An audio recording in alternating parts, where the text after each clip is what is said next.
Good morning students. Good morning. কেমন আছো সবাই? গত ক্লাসটা কেমন লেগেছিল তোমাদের? অনেক ভালো। আজকে এরকম আরেকটা ক্লাস হবে। আজকে আমরা উচ্চারণ শিখব। আমাদের যে 7 দিনের নাম আছে, সেই 7 দিনের নাম আমরা কিভাবে উচ্চারণ করব, এটা আজকে শিখব।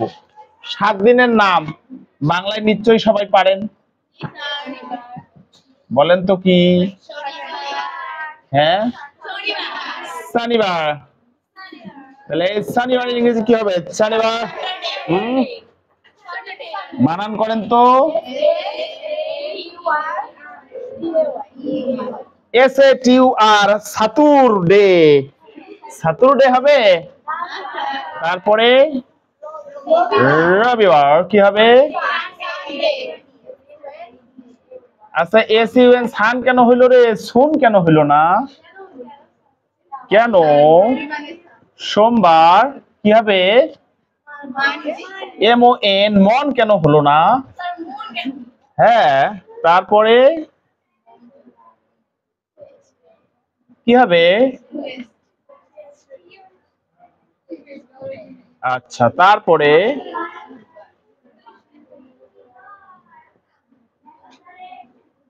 বুধবার নাকি বুধবার, এটা কি হবে?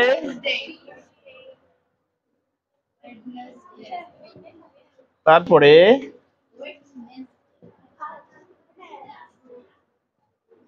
বৃহস্পতি কিসের নাম?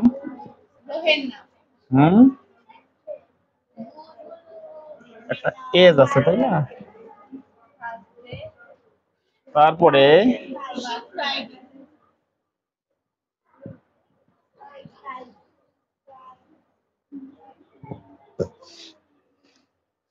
তোরে উচ্চারণ করেন তো এগুলো। হাসার কি আছে? হ্যাঁ, সানডে। আচ্ছা আচ্ছা, এ কি সুন্দর উচ্চারণ। হাসতে হাসতে আমরা অজ্ঞান। হ্যাঁ, এ কি উচ্চারণ। তার থেকে তুমি বলতে Saturday, Sunday, Monday, Tuesday, Wednesday, Thursday, Friday, এভাবে তুমি বলতে। তাই না আমাদের ভালো ছিল। সর্বপ্রথম কথা, এই ডে উচ্চারণটাই ডে নয়, এটা হবে ডে। কি হবে? ডে। কেন ডে? গত ক্লাসে আমরা শিখেছিলাম যে DAY কি হবে? ডে। কেন? কারণ এর উচ্চারণ হবে এই। তাহলে এটা কি হবে জানো? সবগুলো যেহেতু ডেই হয়, এটা হবে স্যাটারডে। এই যে আর এর উচ্চারণ ইউ এর পর আর আছে, তাহলে আর এর উচ্চারণটা কি হবে? উজ্জ্ব থাকবে। Saturday, Saturday, Sunday, Monday. এই যে ভেজাল, এই দুইটার নাম হচ্ছে ভেজাল ডে। কি এর নামে হচ্ছে ভেজাল ডে। তাহলে এটা হবে, এটা দুই রকম উচ্চারণ পাওয়া যায়। কেউ বলে টিউসডে, কেউ বলে চুজডে। ঠিক আছে, চুজডে বলে আবার টিউসডেও বলে। দুই রকম উচ্চারণ ডিকশনারিতেও পাওয়া যায়। অনলাইনে যেসব ভালো ভালো শিক্ষক যারা ক্লাস নেয়, যারা সুন্দর উচ্চারণ পারে, তারাও কিন্তু এই যে এরকম উচ্চারণ করে দুই রকম পাওয়া যায়, চুজডে অথবা টিউসডে। এই যে এটা ওয়েডনেসডে না, ওয়েডনেসডে বা ওয়েডনেসডে। ঠিক আছে, ওয়েডনেসডে, এই ডি এর উচ্চারণটা হবে না। ওয়েডনেসডে বা ওয়েডনেসডে।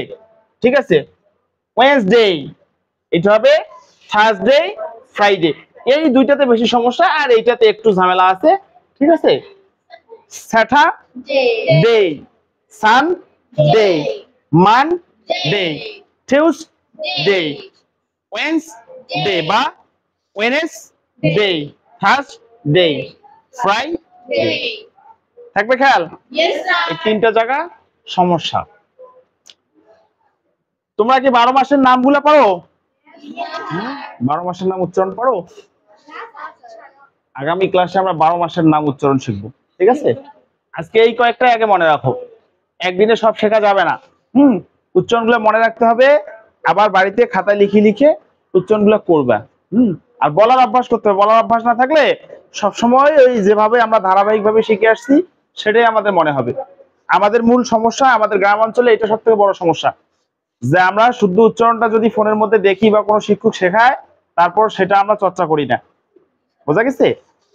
আগে কিন্তু দেখা গেছে যে এত অনলাইন ক্লাস বা আমরা হাতের নাগালে সবকিছু আমাদের ছিল না, যার ফলে দেখা গেছে আমাদের ডিকশনারি বা ওই গাইডে যে উচ্চারণগুলো দেওয়া থাকে এগুলো বাংলা উচ্চারণগুলো দেখে উচ্চারণ করতে কিন্তু খুবই অসুবিধা হয়।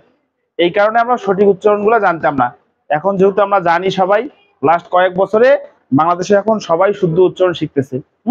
শহরের স্কুলগুলোতে অনেক সুন্দরভাবে পড়ানো হয়, আমাদের গ্রামে সব থেকে বেশি সমস্যা। তারপর আমরা যতটুকু শেখাই তোমরা আবার সেটা হাসো বা উচ্চারণ করতে চাও না বা প্র্যাকটিস করো না, এই কারণেই সমস্যা। তোমরা শেখো, যতটুকু শিখবা ততটুকুই বাড়িতে চর্চা করবা। একজন আরেকজনকে বলার সময় সেটাই বলবে, এবং ছোট ছোট কথাগুলা যতটুকু তোমরা পারো সেটাই বলার চেষ্টা করবা। ভুল হোক, ইংরেজি ভুল যে করবে না সে জীবনে শিখতেও পাবে না। তো ঠিক আছে, আজকের ক্লাসটা এ পর্যন্তই। যারা অনলাইনে ক্লাসটা দেখলেন অবশ্যই পাশে থাকবেন, সাপোর্ট দিবেন এবং পরবর্তী ক্লাসে অপেক্ষা করবেন। আসসালামু আলাইকুম।